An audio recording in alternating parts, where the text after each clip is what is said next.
Okay guys, we're gonna talk a little bit about the pickle worm.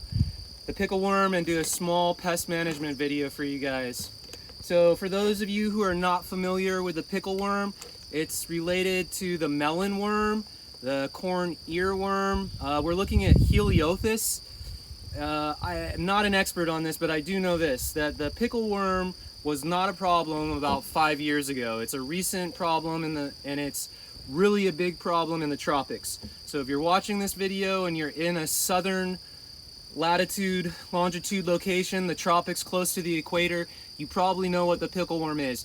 They like to live inside of the newly forming flower buds and on your beginning vine tips, and they'll lay their eggs there, and as soon as they mature, they'll come out and then bore holes right into your pumpkin, destroying your fruits, your melons, your cucumbers, thus the name pickle worm. So let's find out how to stop that. Okay, so to make this easier, I figured we'd start here in the field and show you what the first active sign of pickle worm is gonna look like. So here's a male flower. You're gonna see a webbing.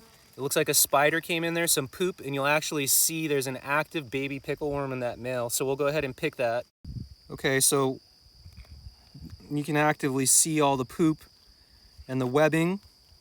And what that pickle worm has done is it's laid its eggs. The adult has laid eggs. The juvenile is hatched, and they try to get in those little holes down at the base of the stamen. See, there he is. He came out. There is our friend, the pickle worm. This guy would destroy a full-grown fruit, but today he's destroyed. So this is another sign of damage. You can see the leaf chew. I'm fairly sure I think this is pickle worm damage. And what they do is they also, you see these very new vine tips. This is another big spot they love to lay their eggs. And as that pickle worm lays its egg and the juvenile takes over here, it kills the vine growth. So you'll actually, that new running tip will stop growing. If that's happening, try to spray in there and get those pickle worms dead. So now what can we do about this problem? Well, the best thing is to have multiple strategies. So in the pest world, it's called IPM, Integrated Pest Management, meaning we're gonna take more than one approach. What are those approaches we'll look at today? One of them is being vigilant and coming out and doing a field inspection every morning, which would also be something similar to putting out a trap with a lure, so that you know when that moth is coming in and laying those eggs. You want to be aware. That's number one. So physical observation or traps. Another thing after your observation is we have physical on contact killers, meaning if I spray my spray on that potion, it's gonna kill the bug when it hits it on contact. And besides on contact, we have biological. Biological is gonna go into the plant, it's gonna be systemic, and as that bug eats that biological or crosses the path of the biological, it will infect that bug, and it's like a virus that goes into that pickle worm and will destroy it. So I will talk to you about those that we're using here on the pickle worm.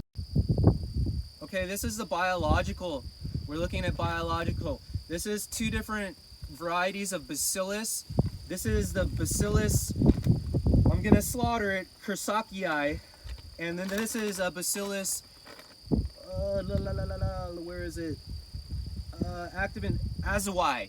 So these are two strains of bacillus. Both of them, if you read the package ingredients, they do very similar worms. None of them are exactly labeled for pickle worm, but your best bet is once you see those pickle worms coming on a 3 to 5 day interval, that means every 3 to 5 days for the next few weeks, start spraying your Zentari or your Dipel. What I do is I rotate the products. I start with one or the other, it doesn't matter, but I'll use this one for a few weeks, and once I feel the bugs are getting a tolerance, I'll switch it.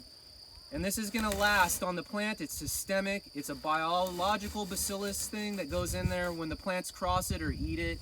It infects them and creates something in their guts like crystals that basically implodes them from the inside out.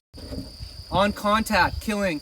So on contact, in between when I have my biological out and I'm waiting for them to eat it, it's not enough. I want to spray and kill them. So first thing I need is something to adhere my killer with. This is an adhere called Pure Crop 1.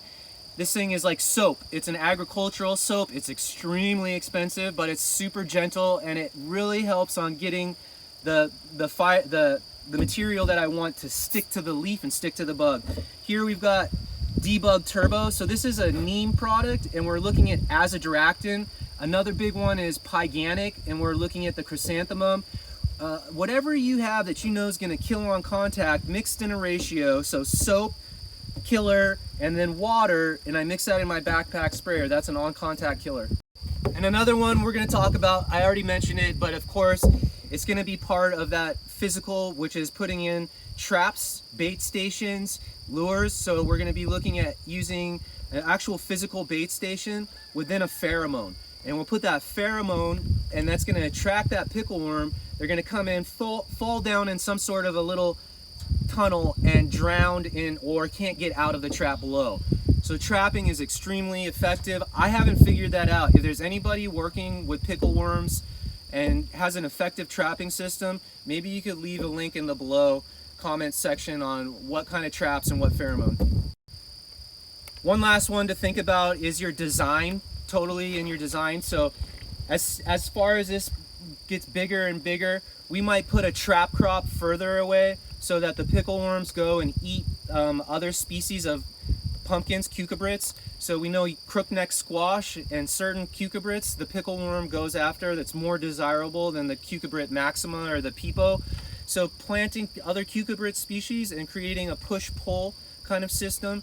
And then one last thing that I really want to mention is we spend time every morning coming out and I will pick all of those male flowers out of here, put them into a bucket and destroy them outside of the field. And as this field gets bigger and bigger, it's almost impossible to keep up with. Thus that IPM is so important, because if I cover it from every different angle, I can just barely squeak by and get 80% of my harvest. Okay guys, that's gonna wrap up our video today on pickle worm. I hope there was some tips or some hints or something in there that helps you this year with attacking pickle worm.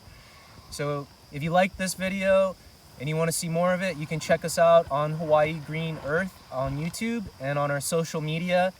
And if you are farming in the South and you're battling with pickle worms, leave a comment or something in the links below that tells us about your struggle and your battles or how you're dealing with pickle worm alone. It would really help. I'd love to get a farmers group going on this guy and maybe we can help eradicate pickle worm. Aloha.